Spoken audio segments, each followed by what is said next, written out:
I don't think you'd have made it here if I flew you. I haven't flown for about the last 6 years. So, well, thank you for that introduction, and good afternoon, everybody. I'm going to talk today about how we at Northside Hospital have transitioned from a frame-based stereotactic program to a frameless program. I think it's interesting. This is the fourth talk, I think, this morning about frameless SRS using Align RT. And there's been subtle differences already from every different center that's implemented this. So I think it's interesting to just see how we took this approach as well. I think the end result's similar for everybody, but there's different steps. So just a quick disclaimer, we do have a reference site agreement, and it's good to see some of you here that have been through our center at Northside. So I'm going to break down this talk into 4 different sections. I'm going to start just with an overview of our SRS program historically at Northside Hospital. Then I'm going to talk, the main point of this is how we evolved from a frame-based program to a frameless program. I've selected a nice case study. We've seen a couple already. This is one of our more complex cases again, just to kind of highlight some of the benefits and the additional things we can do with frameless SRS before finishing just with some conclusions. So for those of you who don't know, Northside Hospital is based in the Atlanta area, so we're local to here. We're a community, not-for-profit hospital. We have 4 radiation oncology treatment locations. I'm based about 10 miles north of here.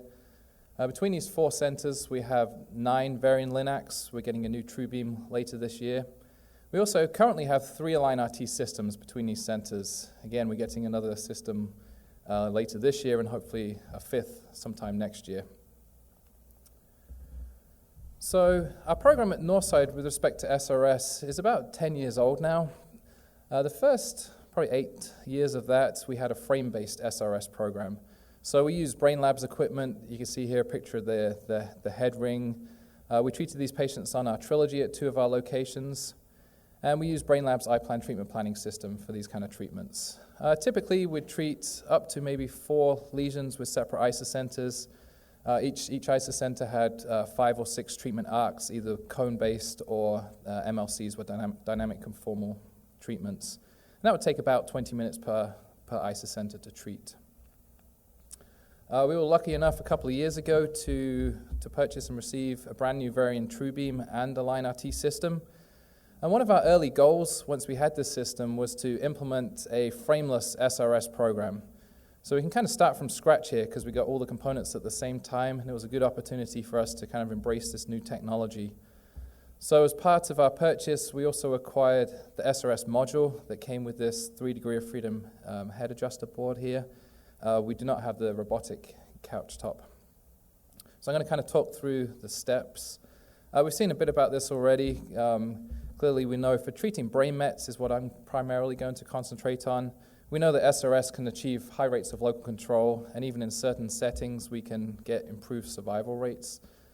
However, we're also very familiar with the fact that the way we treat SRS, single fraction, high dose, very conformal around small targets, we're very sensitive to accuracy, and our margin for error for these kind of treatments is a lot smaller. So in setting up a program like this, we have to be very cautious initially and for every patient.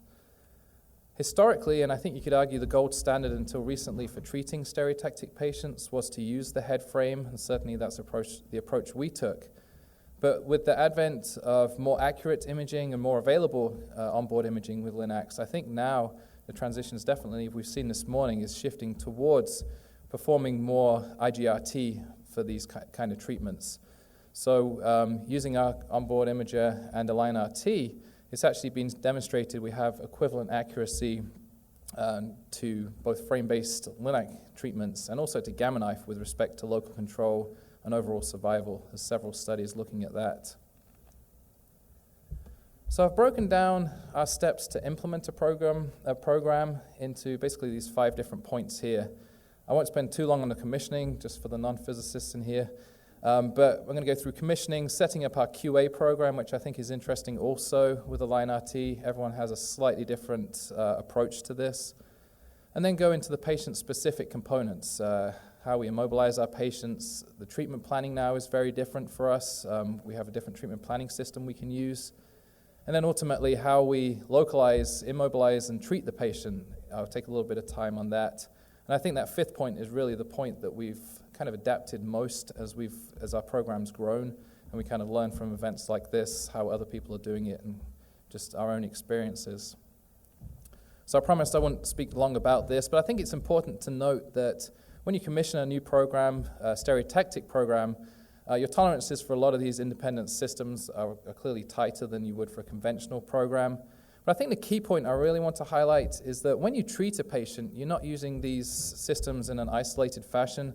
Really, they all come together and interact with each other. So I think we saw earlier talking about different end-to-end tests. I think it's very important when you commission a program like this to make sure you thoroughly look into these kind of QAs. We participate in different clinical patient trials, so we have access to different end-to-end phantoms through MD Anderson Dose Lab. So we've performed these hidden target end-to-end tests as well as different IGRT credentialing for the cranium, and we've also done different treatment planning, image fusion. So there's a lot of steps to this, but I think if you get a third party to verify via end-to-end tests, I think it's a good way to kind of guarantee or to demonstrate the accuracy that you think you have for your system. So the QA, I'm just going to show here some additional steps we take every day that we have a stereotactic treatment, either SRS or SBRT, in fact. So every day our therapists perform our daily warm-up on the Linac. In addition to their normal daily routine, when we have these procedures, they perform a Winston-Lutz test. This is a dose lab cube we see here in the top right that has a BB located in the center. So the therapists using our MV imager just acquire 8 different combinations of couch rotation and gantry angle. Then our physicists will run these images through dose lab software. We use a mean delta of less than half a millimeter and a max delta of 1 millimeter, which for the true beam is very isocentrically stable. We can easily achieve this. All of us that have this system will have the calibration plate for our daily QA for a line RT. Again, this isn't calibrating our system, it's just verifying that our monthly calibration is still valid and that our cameras haven't moved relative to each other. This takes a couple of minutes, and we use a tolerance of a half a millimeter. I know there's a bit of variation there, but we found that we rarely go above that. If it's outside of half a millimeter, the therapist will call physics and we'll go and investigate and, if necessary, recalibrate, but it doesn't happen often. We're going to be more dependent on IGRT, so we're a little bit more thorough with our imaging tests, coordinate coincidence, known shifts, image quality, that kind of thing on a daily basis, and also looking at a laser with a tighter tolerance. So the monthly tests similarly kind of evolved to meet our new system. We heard about IsoCal earlier. It really is an excellent feature on the TrueBeam that allows us to not just calibrate, but also verify the coordinate coincidence of the radiation and imaging isocenter for the MV and the KV, and it corrects for that different gantry positions. So we calibrate this monthly and verify it also. We then perform a more thorough Winston-Lutz test with different combinations of gantry rotation and couch position. So I think there's an important point to make here with respect to a line RT. Firstly, we do perform our monthly QA with the calibration plate monthly, as the name suggests it should. I know there's a lot of variation between users. I've heard as frequently as daily. Some centers have performed this, and some centers don't unless it feels like it's required based on the daily QA. We do it monthly. That works well for our workflow. I think the sequence events should be, and I'm not sure this is done everywhere, but once you've performed that monthly QA, which calibrates and defines your isocenter, for a stereotactic program, you really want to fine-tune this using the SRS calibration cube. So after you get this monthly QA, we use our SRS calibration cube that came as part of the SRS module. And basically with this, we set this up at the treatment room isocenter, and we acquire 4 orthogonal MV images. And then the software within a line RT basically compares using those 5 BBs. It compares the radiographic isocenter to a line RT's isocenter and coordinate system. And it just fine-tunes our monthly QA. So we get a tighter tolerance, particularly when we look at couch rotations for our SRS treatments. And then obviously there's other imaging tests that we perform. We've adopted a Civco open face mask for our SRS treatments, along with the custom headrest. Clearly, the open nature of this mask allows Align RT to access the facial features for the patient. But a side benefit is that it reduces claustrophobia for the patients and also increases their comfort. Now, we have some benefits out of this user meeting already. Just earlier this week, we got some feedback from Vision RT, making some recommendations about our region of interest. So we traditionally have been creating the region of interest to contain most of the open area from the patient's mask, making sure to go down and include down past the part of the temporal bone. One recommendation for us was to exclude the eyes from our regions of interest. Because of the concave nature of the eyes, I think it makes it difficult for getting accurate signals out. I think not necessarily due to the patient blinking, but just due to the anatomy. So we're going to, going forward, look into implementing this in our clinic. But this is typically what our region of interest will look like. One of the big benefits also of adapting a frameless approach is that we're no longer now tied down to one given treatment planning system. So with our frame-based program, we use Brainlab's iPlan treatment planning system. But now we can use the same treatment planning system for this treatment as we do for all of our other external beam patients. And that, in our case, is Eclipse. There's several benefits. We have the ability now to treat with RapidArc, VMAT. We have the flattening filter-free modes on our Linac. So for most of our cranial cases here, we use 10 FFF, which allows us to treat at 2400 MU per minute. And rather than reinvent the wheel, this paper was mentioned earlier as well, we use, they call it a recipe from UAB, that really gives a very good set of guidelines for how to set up treatments using VMAT and the same kind of setup that we have for treating both single lesions and multiple lesions with a single isocentric treatment plan. So their steps are kind of broken down roughly like this. They give some guidelines on contouring, critical structures, our organs at risk, and some other optimization structures. They give some planning suggestions. How many arcs should you use, determined by the number of lesions you have, where to place your isocenter, for example. And then different hints, basically, on how to optimize and to evaluate your treatment plan. So we don't blindly follow this by any means, but we do use this as a guideline to start with, typically. And it's worked very well for our workflow. One of their conclusions from their paper, and something that we've really found to be true, is that by using these RapidArc techniques with the FFF modes, we really do have a significant benefit in our clinic with respect to treatment time for the radiosurgical doses. So the type of doses we're using here, we found a significant reduction in treatment time. Of course, we're going to get an increase in imaging time now versus frame-based SRS, but overall, the patient's treatments are very quick. And I'll show you that in our case study later. So the thing that's evolved most, and I think that we see the most differences between centers, is with respect to our workflow when we treat the patient. So this has evolved for us, and this is how we treat our patients today.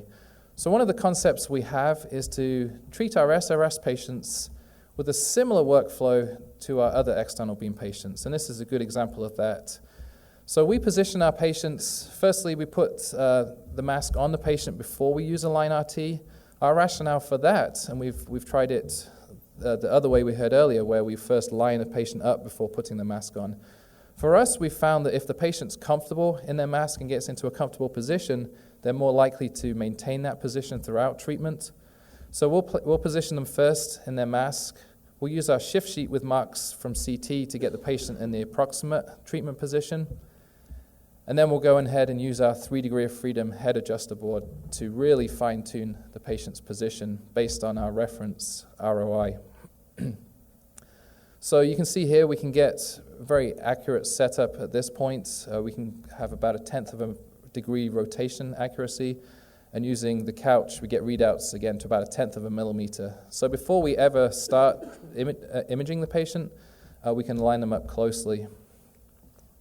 It's very important to state that the only way we know the patient's in their treatment position is via three-dimensional imaging via CBCT.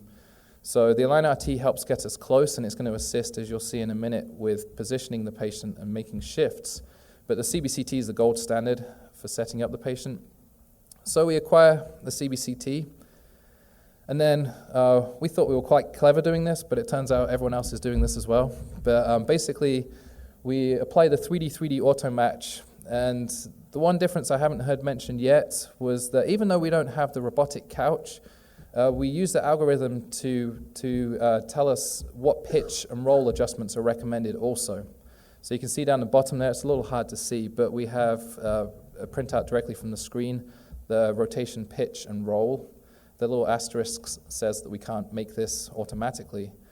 But what we can do is we can take that value and apply it in the room using our 3 degree of freedom head adjuster and the Align RT. So the translational shifts we can make, so initially we make the translational shifts and capture a new reference image at that position. We'll then go in the vault, and we have this little cheat sheet that we made here that basically converts the varying recommended adjustments to those of Align RT. So for example here, you can see if this pointer works. Yep. So here we have a plus 1.2 degree pitch change. So if we look at our sheet here, varying pitch tells us a positive change here. We need to go in the vault, turn our 3 degree of freedom pitch adjustment clockwise, and our Align RT value will decrease for pitch until we get to negative 1.2 degrees. So we'll make all these shifts, and we're not yet ready to treat. We always verify our shifts with another CBCT, particularly if we've made any adjustments with the head adjuster. So we'll have a new reference image. We'll repeat this imaging procedure, and then when the patient's in an accurate position, we'll go ahead with our new reference image to treat the patient, as we can see here. So this leads me into our case study. So as with most of these case studies, I'm going to highlight a case that's slightly atypical, but that really demonstrates the ability of using this system. So the patient I selected, we treated a few months ago. She presented to our department with multiple enhancing lesions. She had previously been treated in our department with whole brain radiation, which limited our options a little bit. So our radiation oncologist gave us the following prescription. He wanted to treat his patient with Frameless SRS using Align RT. There were 14 lesions in total. Each of these lesions he wanted to get a dose of 18 gray. But the slightly unique prescription here is that the 18 gray will go to the GTV, and he wanted a dose fall off to 15 gray 2 millimeters beyond the GTV. So kind of a built-in PTV is fairly atypical, but I think because of the previous whole brain radiation, this was one of the recommendations that was kind of discussed in peer review and the way we went forward. It's good to point out here that we really need to use the inverse planning capabilities of our treatment planning system to achieve this, which we wouldn't have been able to do necessarily or very easily with the frame-based setup. So our dosimetrist created a nice treatment plan. The ISA center was placed at the geometric center of all 14 lesions. And per the recommendations of that recipe I showed you earlier, and with some adjustments for this patient, we ended up with 4 rapid arc fields with 3 different couch rotations. And like most of our cases, we used the highest energy flattening filter-free mode that we have available to us. So there's many ways to analyze these kind of plans. Clearly, we want to make sure that our normal brain dose is not too high, the integral dose. There's different ways to analyze our target structures. We usually reference against RTOG parameters for these conformity index and these other parameters. In this patient here, all of our structures were either per protocol or with acceptable deviations. One of the nice things about Frameless SRS for us is that our workflow can completely mimic now that of our regular external beam patients. We're no longer tied down to treating everything within one day while the patient has the frame attached to them. So we can perform, or physics performs, our own in-house DVH analysis like we would for any other dynamic treatment plan. So we'll look at our targets, dosimetry, organs at risk, etc. It's a nice way to really catch anything that may be slightly out of tolerance. Like any other dynamic plan, we'll perform IMRT QA with our MapCheck 2, and also, like any other plan, RAG-calc as well. So I think the interesting thing here is to look at this whole treatment for the patient. So for those of you who don't have ARIA, that gray strip along the top is basically a representation of the patient's treatment, a record of it. The bottom has the imaging components of this, and along the top we see the actual treatment fields in green. So using the same workflow that I was discussing before, we start off positioning the patient from their CT marks and then really fine-tune their position with Align RT. I put this little icon here to show that we're using Align RT at this point. So you can see before we acquire our first CBCT, again, it's a little hard to see in here, but all our translational and rotational axes are within a few tenths of a millimeter and a tenth or so of a degree.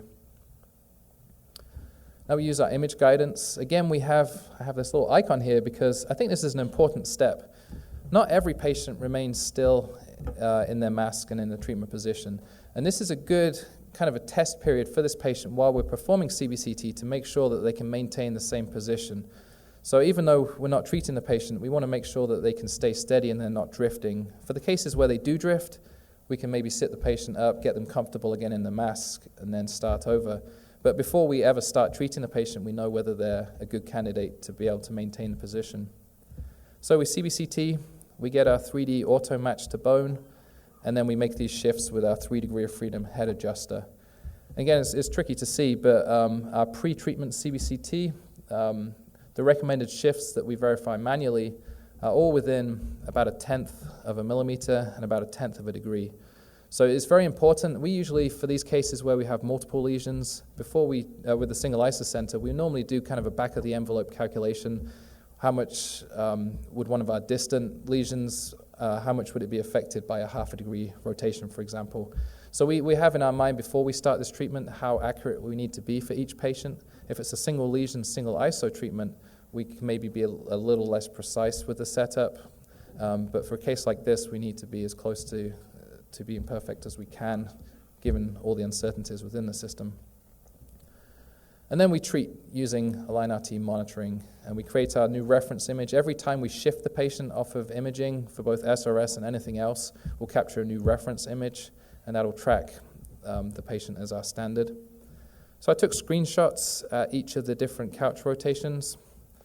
You can see, for those of you that don't have this system, again, it's a little hard to see from here at least, but when you import your plan and your DICOM information into Align RT software, you have the option of applying these different couch rotations. And because we did our SRS radiation isocenter QA, it actually works very well to monitor the patient even in these non-zero positions.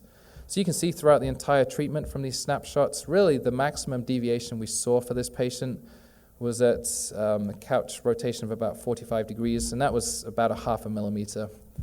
And the maximum rotation was a couple of tenths of a degree. So really, it's a very sturdy setup, and one that we were very comfortable treating this patient, even though it's a fairly complex case. We had a question on the last talk about CBCTs. When we first started this program, the first couple of months or so, we were quite cautious. It's kind of a leap going from a frame-based program to a frameless program. So to really convince ourselves that the patient is truly in the right position and to get familiar with the Align RT system as well for this application, we did a bit more QA with respect to CBCTing the patient. And for this complex case, we did the same thing. Halfway through treatment, we re-CBCT'd the patient. And then also after treatment, we did the same thing. And you can see, if you can see, our shifts pre, mid, and post, the recommended 3D auto match to bone, are essentially the same. And we were talking a few tenths of a millimeter difference. And the impressive thing, and something we've noticed a lot through the different applications of Align RT, is that the surface monitoring really backs up these numbers. It acts as an excellent and very accurate surrogate to our three-dimensional imaging. So we've been very impressed with this system. And for a majority of our patients now, we don't do any imaging, any CBCT imaging past our initial setup. Unless the patient moves, of course, then that's our only standard to get the patient back. So for this case study, just a few numbers. We treated all 14 lesions with a single isocenter to 18 gray. The patient was in the room for about 45 minutes, which I think is very reasonable for this kind of treatment. The beam on time, I think, is the most staggering statistic out of this. The beam was only on for less than 3.5 minutes. So a majority, obviously, of the 45 minutes is patient positioning, aligning, and so on, and monitoring. More typically, we treat 1 to 2 lesion patients. We usually treat those in about half an hour with a single isocentric setup, and usually we use two rapid arc fields. We don't always use arcs. We don't always use, couch rotations. If it's necessary dosimetrically, we will. If it's not, we don't, until we get to more and more lesions. And then just for reference, for typical treatment time for a gamma knife patient that we have treating the same number of lesions, it takes about 3 hours to treat that patient. We absolutely would not have treated this patient with frame-based SRS. If nothing else, the limitation would be a treatment time at about 20 minutes per ISO. So the literature has shown us that we can get comparable clinical outcomes using frameless SRS with Align RT to that of frame-based SRS. So we're comfortable going in knowing that if we carefully implemented this program, we could achieve the same outcomes. But really, I just want to list some of the advantages that we've found. I'm sure others have found the same advantages from this frameless system. Firstly, from the patient's point of view, it's clearly a less invasive procedure. It's more comfortable for the patient. There's less risk of pin site infection or headaches, for example. The second point's key to our department. There's less burden on our clinical resources. So when a patient comes in for a frame-based treatment, the patient's in our department with a frame on from first thing in the morning, around 6:30 in the morning, until they get treated later that afternoon. And during that time, the nurse is responsible for looking after the patient. The physicists and the radiation oncologists are running around doing the treatment plan, second check, the treatment. It really is kind of a burden. By really taking away the frame, we're now able to spread this out over, say, 10 days. As a side note, we always treat these patients within 2 weeks of their initial MRI. There's data to suggest that if you go beyond those 2 weeks, you start to reduce the control rates. So for us, if we go beyond 2 weeks for whatever reason, we'll insist on a new MRI for the patient, so we try and avoid that. We can now fractionate patients with this exact same setup. In fact, we have on treatment we just treated in the last couple of weeks a single fraction SRS patient, a 5 fraction SRT patient, and also a conventionally fractionated 30 fraction optic nerve patient using exactly the same setup, same workflow, clearly different tolerances for different precision reasons, but really it shows up the different applications of this same setup. And then from my point of view as a physicist, I think the ability to really watch the patient throughout the entire treatment with sub-millimeter accuracy is a huge benefit and something that we couldn't do with the frame. We trust that it stays stable, but really we don't necessarily know that. So the bottom line here is that at our Atlanta campus, we no longer treat frame-based patients. We've decommissioned that program, and now all of our SRS patients are treated framelessly with Align RT. So we have a couple of talks tomorrow from our department looking at different applications of Align RT. But other than that, thank you for your attention.